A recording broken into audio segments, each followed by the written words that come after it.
Hi, Brian Gast, here to talk about my most favorite activity that I do with executives, and that is team alignment.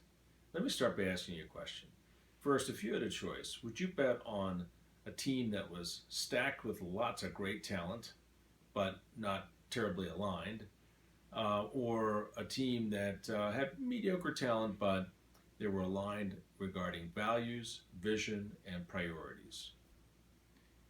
My experience and research supports it is we're better betting on the aligned team. These teams are able to access more energy and creativity. They operate with less drama and more accountability. My team alignment process helps foster this alignment by working first to develop candor, connection, trust before working with a live strategic task that's in front of the team. I work with teams that have 200 in them. Let's just start with a kind of a typical team. Picture kind of 5 to 10 executives of an organization. They're spending a lot of time together, but my guess is they don't know each other that well. They're communicating a lot, but they're not communicating often about the things that are most crucial. Conflicts not being surfaced or addressed. And teams are perpetually in transition. Either they're adding new members or replacing members. They could be initiating a new change management program or a new strategic plan. Or they're just trying to adapt to all the changes that are happening in their environment around them.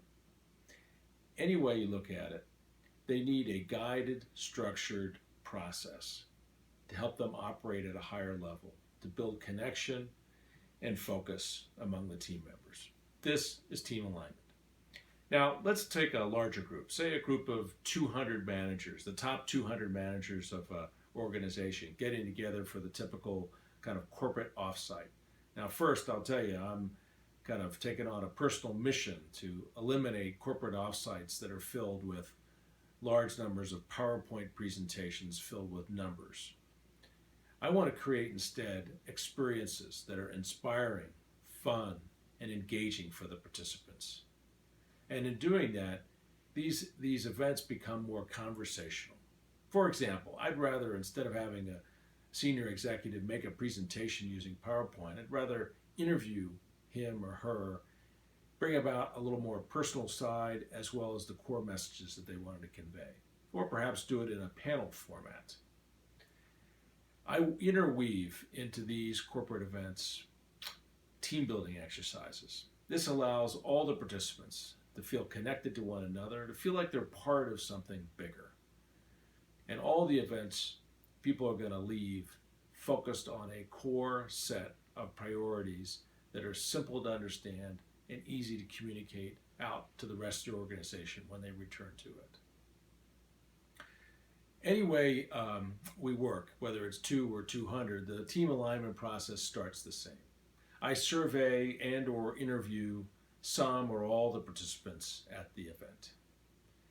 I talk to the team lead about the goals that he or she has for their teams. I want to understand the dynamics of that particular team so I could tailor make a set of exercises that are going to evoke the right conversations and help the team achieve its goals.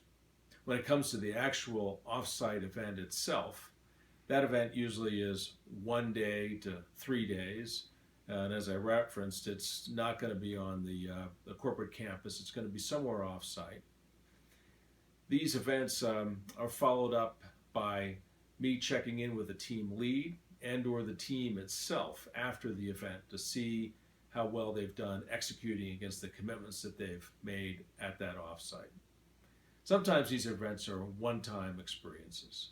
Oftentimes, and particularly for high-performing teams, these are annual or twice-a-year experiences, whether they're team or large corporate offsites.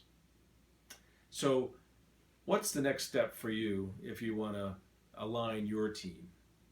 Well, give me a call and we'll talk about the goals that you have for your team and see if we can't design something that connects the group together and also focuses on them on what's most important.